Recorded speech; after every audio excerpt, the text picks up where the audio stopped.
Hello students, कैसे हो आप सभी।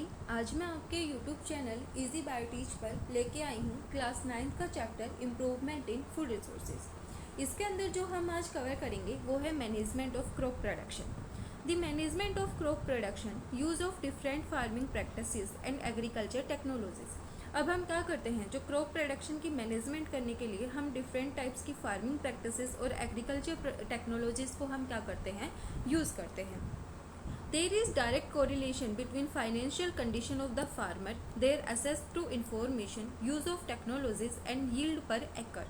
ये क्या है, एक डायरेक्ट कोरिलेशन है between the finance condition of farmers, उनकी देयर असेस टू इन्फॉर्मेशन, मतलब उनको कितनी इन्फॉर्मेशन है उसको लेके, और जो टेक्नोलॉजीज वो यूज़ करते हैं उनके लिए, और जो यील्ड है उनकी पर एकड़ कितनी है, वो क्या है, एक डायरेक्ट कोरिलेशन है। Therefore, depending on their purchasing capacity, farmer adopt 3 different cropping system and producing practices। अब क्या होता है, जो फार्मर जो परचेज करता है, उनकी जो परचेजिंग कैपेसिटी है उनके अकॉर्डिंग जो 3 डिफरेंट क्रॉपिंग सिस्टम्स हैं वो क्या किए गए हैं, प्रोड्यूस किए गए हैं। फर्स्ट है नो कॉस्ट प्रोडक्शन प्रैक्टिसेस। इस ये क्या है, ये बाय वेरी स्मॉल फार्मर्स के द्वारा क्या किया गया है, अडोप्ट किया गया है। सेकंड है लो कॉस्ट प्रोडक्शन प्रैक्टिसेस। ये स्मॉल फार्मर्स के द्वारा क्या किया गया है, अडोप्ट किया गया है। High cost production practices by farmers having large farms. अब क्या होता है, क्रॉप प्रोडक्शन मैनेजमेंट इंक्लूड्स, जो क्रॉप प्रोडक्शन मैनेजमेंट इंक्लूड्स हैं करते हैं वो है न्यूट्रिएंट मैनेजमेंट, इरिगेशन मैनेजमेंट और क्रॉपिंग मैनेजमेंट। सबसे पहले हम देखते हैं न्यूट्रिएंट मैनेजमेंट क्या होता है। Nutrient management, like other living organism, plant also require inorganic elements for their growth and metabolism. हर जो माइक्रो ऑर्गेनिजम्स हैं या फिर जो लिविंग ऑर्गेनिज्म हैं उनको क्या होती है, न्यूट्रिएंट्स की ज़रूरत होती है। तो वैसे ही जो प्लांट्स हैं उनको भी अपनी ग्रोथ और मेटाबॉलिज्म के लिए किसकी ज़रूरत होती है, जो न्यूट्रिएंट्स हैं उनकी ज़रूरत होती है। अब जो इनऑर्गेनिक एलिमेंट्स हैं उनको हम क्या बोल रहे हैं, उनको हम न्यूट्रिएंट्स बोल रहे हैं। There are about 40 elements found in the plant ash.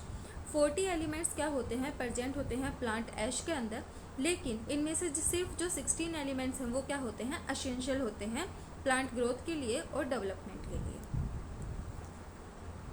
These 16 elements are called essential elements और essential plant nutrients। इन 16 elements को हम क्या बोलते हैं, essential elements बोलते हैं या फिर essential plant nutrients बोलते हैं।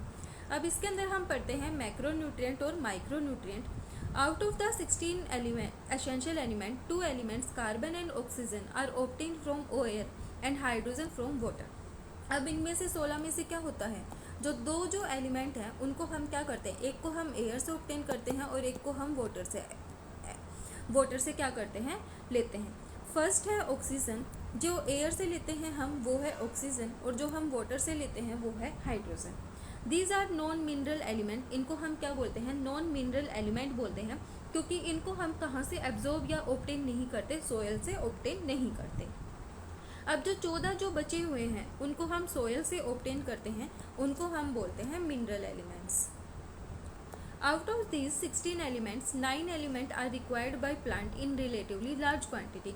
अब इन 16 एलिमेंट्स में से 9 एलिमेंट क्या होते हैं, प्लांट्स क्या करते हैं, एब्जॉर्ब करते हैं लार्ज क्वांटिटी के अंदर, मतलब प्लांट्स को उनकी रिक्वायरमेंट क्या होती है, ज़्यादा होती है। These quantities are called macronutrients. इनको हम क्या बोलते हैं, मैक्रोन्यूट्रिएंट्स बोलते हैं। मतलब 9 जो एलिमेंट हैं उनकी जो रिक्वायरमेंट है वो प्लांट्स को क्या होती है, ज़्यादा होती है, तो इनको हम क्या बोलते हैं, मैक्रोन्यूट्रिएंट्स बोलते हैं।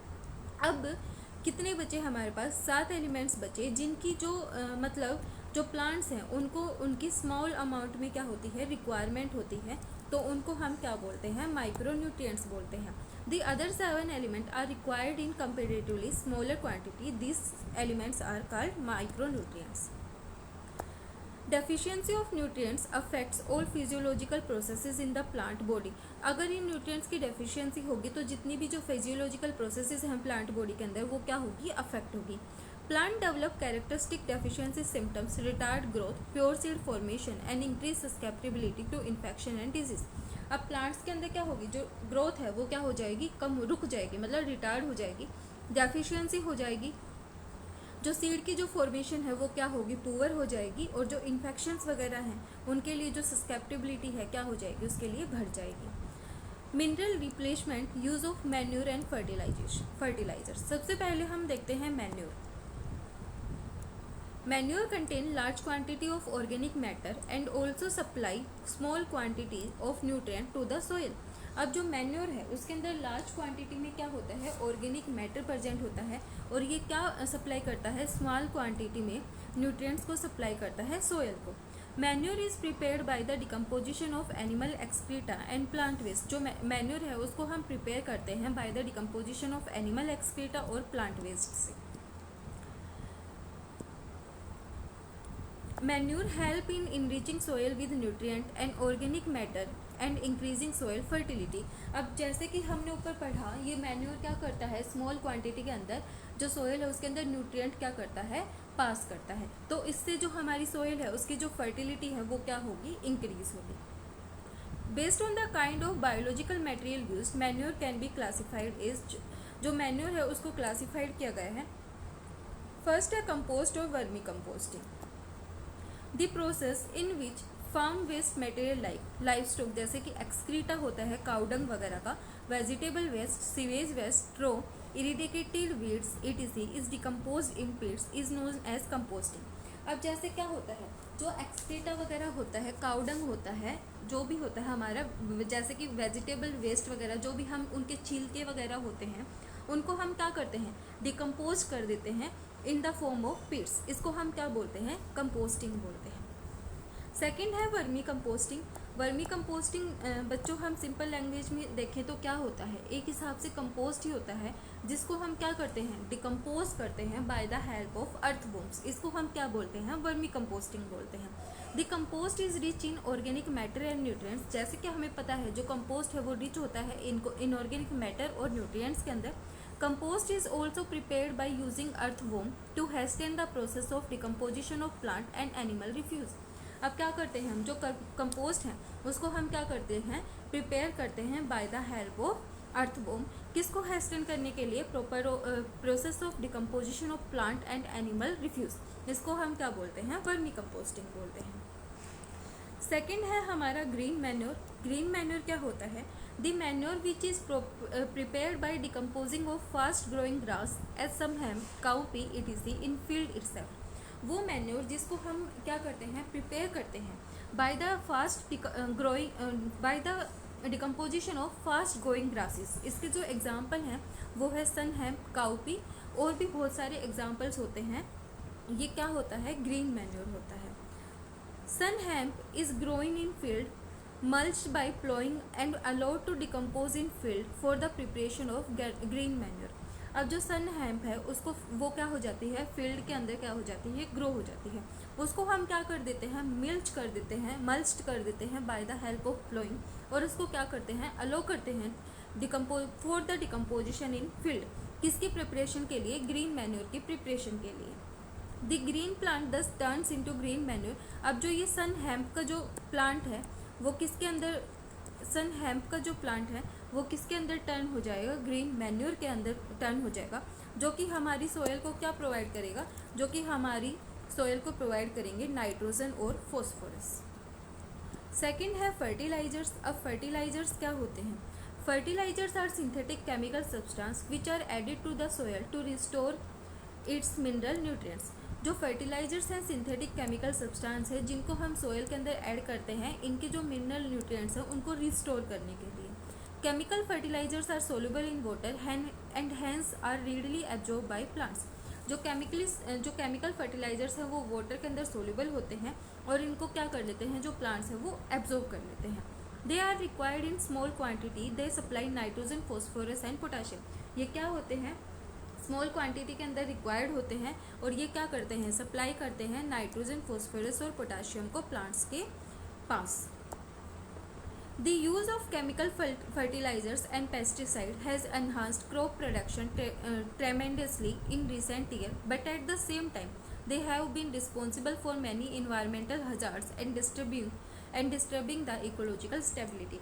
अब जो केमिकल फर्टिलाइजर्स और जो पेस्टिसाइड्स हैं उनको हमने देखा कि वो एनहांस कर रहे हैं हमारी क्रॉप प्रोडक्शन के अंदर। लेकिन सेम इसी के अंदर हमने क्या देखा, सेम टाइम पे ये जो हमारे जो खेत है उसके अंदर क्या कर रहे हैं, मतलब जो हमारा इन्वायरमेंट है उसके अंदर बहुत सारी क्या कर रहे हैं, हजार्डस एक्टिविटीज़ को शो कर रहे हैं। मतलब जो इन्वायरमेंट है उसके अंदर क्या कर रहे हैं, अफेक्ट कर रहे हैं, हमारी जो इन्वायरमेंटल कंडीशंस हैं उनको पुअर बना रहे हैं, और जो इकोलॉजिकल स्टेबिलिटी है उसको भी क्या कर रहे हैं, डिस्टर्ब कर रहे हैं। नेक्स्ट हम देखते हैं organic farming. Organic farming is cultivation of crop without using chemical fertiliser, herbicide और पेस्टिसाइड। ऑर्गेनिक फार्मिंग के अंदर हम किसी भी तरह के पेस्टिसाइड को यूज़ नहीं करते, इसको हम सिर्फ क्या करते हैं, बिल्कुल ऑर्गेनिक वे में ही करते हैं। The crop are raised using biofertilizer, biopesticide, organic manure and adopting cropping systems like crop rotation, mixed cropping and intercropping. जिन क्रॉप्स को हम रेस्ट करते हैं, मतलब उगाते हैं by the help of using biofertiliser, biopesticide और ऑर्गेनिक मैन्योर, वो क्या कर लेती हैं, अडेप्ट कर लेती हैं क्रॉपिंग सिस्टम्स को, जैसे कि क्रॉप रोटेशन, मिक्स्ड क्रॉपिंग और इंटरक्रॉपिंग। नेक्स्ट हम देखते हैं इसी के अंदर biofertilisers. Used are culture of nitrogen fixing bacteria and blue green alga. इनको हम किसके लिए यूज़ करते हैं, for the culture of the nitrogen fixing bacteria और ब्लू ग्रीन एल्गा। सेकेंड इसके जो एग्जाम्पल हैं वो है biopesticides are organism of their extracts which repel और kill weeds, insect and other paste. ये क्या करते हैं, ये क्या करते हैं, किल कर देते हैं वीड्स को, इंसेक्ट्स को और अदर पेस्ट्स को। अब जो कमर्शियल एग्जाम्पल्स हैं जो बायोपेस्टिसाइड्स हम यूज़ करते हैं वो है अजारडिरेक्टाइन। ये हम नीम, मतलब नीम का जो साइंटिफिक नेम है वो है थ्यूरियोसाइड्स बैसिलस थ्यूरिनजेनेसिस। सेकेंड हम देखते हैं irrigation system. Irrigation is timely supply of water to the crops through human efforts from source other than rain. अब क्या होता है, इरिगेशन से हम क्या करते हैं, जो हमारी क्रॉप है वहाँ पे जो वाटर है उसको टाइमली सप्लाई करते हैं by the help of human efforts. अब देखते हैं नीड फॉर इरिगेशन। इरिगेशन की ज़रूरत क्यों पड़ी। अब क्या कहते हैं, जैसे कहते हैं कि जो इंडिया है वहाँ पे क्या करते हैं, खेती बहुत ज़्यादा करते हैं, लेकिन अब जो जैसे है जो बारिश है उसका तो एक स्पेसिफिक टाइम है ना, वो तो एक स्पेसिफिक टाइम पे ही होगी, और कितनी होगी वो भी डिपेंड करता है। लेकिन जो हमारी क्रॉप्स हैं उनको तो कितनी अमाउंट में वाटर की ज़रूरत होती है, तो वो जो सारी नीड्स हैं वो हम सिर्फ रेन से क्या नहीं कर सकते, फुलफ़िल नहीं कर सकते। तो उसके लिए हम क्या करते हैं, हमारे जो खेत हैं, हमारी जो क्रॉप है, उनके लिए हम क्या करते हैं, इरिगेशन करते हैं। In India agriculture is mainly rainfall, that the basic source of water for crops is rainfall. The crop productivity is largely dependent on timely and adequate rainfall. जैसे कि हमने बोला जो क्रॉप की प्रोडक्टिविटी वगैरह है वो किसके ऊपर डिपेंड करती है, रेनफॉल के ऊपर। बट रेन मे और may not be provide the right amount of water at the right time. अब जो रेन है उससे ज़रूरी थोड़ी ना है हमें राइट अमाउंट ही मिले वाटर की, और वो राइट टाइम पे ही हो। प्योर मानसून कोज क्रॉप फेलियर। अब जो अगर प्योर मानसून कंडीशंस हैं तो वहाँ पे क्या होगी, जो हमारी क्रॉप है वो क्या हो जाएगी, ख़राब हो जाएगी। Therefore, to obtain proper crop yield, it is necessary that growing crops get water at the right stage. This is possible through irrigation. अब क्या होता है, अब हमारी जो क्रॉप की यील्ड है उसको हम प्रॉपर वे में करने के लिए क्या होता है, वहाँ पे हम इरिगेशन करते हैं ताकि हम जो वाटर है उसकी सफिशिएंट सप्लाई हमारी क्रॉप्स तक कर सकें। Irrigation system. In our country only 55% crop area is under irrigation. जो हमारी कंट्री है उसमें सिर्फ 55% एरिया ही ऐसा है जो इरिगेशन के अंडर आता है। Some commonly used irrigation system are as follows, जैसे कि वेल्स। सबसे पहले हम देखते हैं वेल्स। दो टाइप के वेल्स होते हैं, डग व्हील्स और ट्यूब व्हील्स। अब डग व्हील्स क्या होते हैं, यहाँ पे हम क्या करते हैं, वाटर को कलेक्ट करते हैं फ्रॉम बियरिंग स्ट्रेटा से। ट्यूब वेल्स क्या होते हैं, जैसे हम घरों में या फिर खेत में बोरिंग वगैरह करवाते हैं तो हम जो पाइप वगैरह हैं उसको ज़मीन के अंदर क्या कर देते हैं, धंसा देते हैं, और वहाँ से हम बाद में इलेक्ट्रिसिटी की हेल्प से, मतलब मोटर वगैरह चला के हम क्या करते हैं, पानी को लेते हैं। उसको हम क्या बोलते हैं, ट्यूब वेल्स बोलते हैं।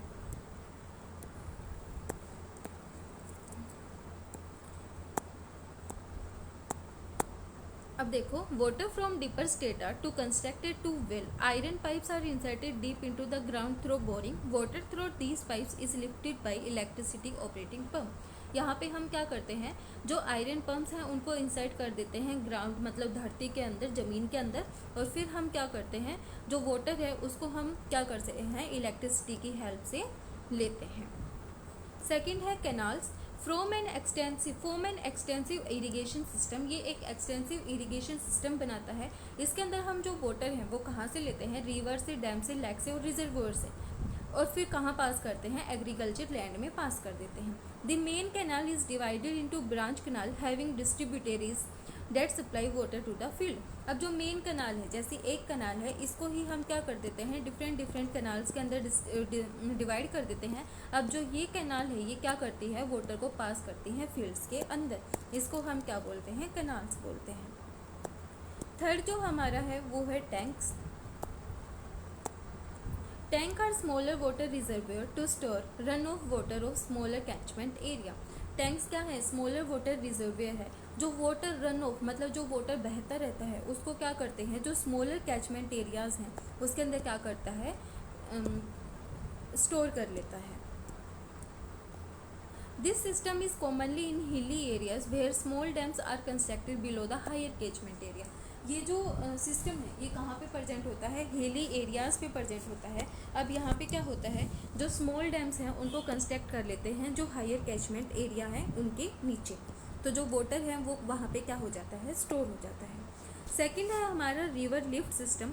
Area situated near by rivers get water directly from the river. Water from river is lifted directly to the fields for irrigation through pumps और लोकल डिवाइसेस. अब जैसे क्या होता है, यहाँ पे कोई रिवर प्रेजेंट है और यहीं पे हमारे जैसे खेत प्रेजेंट है, तो यहाँ से हम क्या करते हैं, पंप्स वगैरह को दाब लेते हैं, पाइप्स वगैरह को दाब लेते हैं. तो यहाँ से हम क्या लेते हैं, डायरेक्ट जो वाटर लेते हैं उसको हम क्या बोलते हैं, रिवर लिफ्ट सिस्टम बोलते हैं. थर्ड हम देखते हैं क्रॉपिंग पैटर्न. क्रॉपिंग पैटर्न के अंदर हम 3 पढ़ेंगे, मिक्स क्रॉपिंग, इंटर क्रॉपिंग और क्रॉप रोटेशन. सबसे पहले हम देखते हैं cropping pattern. Instead of growing a single crop in one field, farmer are advise to raise 2 और more crop simultaneously on the same piece of land. अब क्या हुआ, एक क्रॉप को उगाने के बजाय जो फार्मर्स हैं उनके जो माइंड है उसमें दिमाग आया कि हम क्यों ना 2 या 3 जो क्रॉप्स हैं उनको एक साथ एक ही लैंड के ऊपर ग्रो करें. This ensure increase crop production and protection against paste and pathogen. अब ये क्या कह रहे हैं कि इनसे हमें क्या मिलेगी, जो क्रॉप की प्रोडक्शन है वो ज़्यादा मिलेगी और पेस्ट वगैरह से हम क्या कर सकेंगे, इनको प्रोटेक्ट कर सकेंगे. अब जो कॉमनली यूज्ड क्रॉपिंग पैटर्न है जैसे कि मैंने बताया वो है मिक्स्ड क्रॉपिंग, इंटर क्रॉपिंग और क्रॉप रोटेशन. सबसे पहले हम देखते हैं मिक्स्ड क्रॉपिंग. मिक्स्ड क्रॉपिंग के अंदर हम क्या करते हैं, जैसे जो व्हीट है, यहाँ पे हमने व्हीट उगा दी, इसी के साथ में हमने चना वगैरह उगा दिया. तो मिक्स्ड क्रॉपिंग को हम कैसे करते हैं कि हम एक ही रो में क्या कर रहे हैं, डिफरेंट जो क्रॉप्स हैं उनको उगा रहे हैं, उसको हम क्या कर रहे हैं, मिक्स्ड क्रॉपिंग बोल रहे हैं. ग्रोइंग 2 और more different crop together at the same time in the same field as a mixture without any proportion और पैटर्न. अब क्या करते हैं, 2 या 2 से ज़्यादा जो क्रॉप्स हैं उनको हम क्या करते हैं, सेम टाइम पे सेम फील्ड में क्या करते हैं, मिक्स करके क्या करते हैं, उगाते हैं. इसका हमें कोई भी प्रोपोर्शन या फिर पैटर्न नहीं पता होता, इसको हम मिक्स क्रॉपिंग बोलते हैं. जैसे कि ऐसे ही क्या करते हैं, जो फार्मर्स हैं वो बीज डाल देते हैं, कहीं पे क्या हुआ, व्हीट का गया, कहीं पे ग्राम का गया, कहीं पे मस्टर्ड का गया. तो कुछ भी आइडिया नहीं होता मिक्स क्रॉपिंग के अंदर कि कहाँ पे कौन सा पेड़ उगेगा, कहाँ पे कौन सी फसल होगी. इसको हम क्या बोलते हैं, मिक्स क्रॉपिंग बोलते हैं. फार्मर मिक्स सीड ऑफ 2 और more type and show them simultaneously to meet their domestic needs. इसके जो एग्जांपल्स हैं वो हैं व्हीट और ग्राम और व्हीट और मस्टर्ड. सेकंड हमारा है इंटर क्रॉपिंग. इंटर क्रॉपिंग के अंदर हम क्या करते हैं, अल्टरनेट रोज़ के अंदर हम क्या करते हैं, जो हमारी क्रॉप है उसको क्या करते हैं, बोते हैं. जैसे यहाँ पे हमने बो दिया मेज़ का प्लांट और यहाँ पे हमने बो दिया सोयाबीन का प्लांट. हमें इसमें पता होता है कि हमने कहाँ पे सोयाबीन बोया है और कहाँ पे हमने मेज़ बोया है. In intercropping, 2 or more crops are grown simultaneously in the same field in alternate rows. It is an improved version of mixed cropping. यहाँ पे हम क्या करते हैं, 2 या 2 से ज़्यादा जो क्रॉप्स हैं उनको साइमल्टेनियसली एक ही फील्ड के अंदर अल्टरनेट रोज के अंदर ग्रो करते हैं. इंटरक्रॉपिंग क्या है, एक इम्प्रूव्ड वर्जन है मिक्स्ड क्रॉपिंग का. इसका जो एग्जांपल है वो है सोयाबीन और मेज़. नेक्स्ट हम देखते हैं क्रॉप रोटेशन।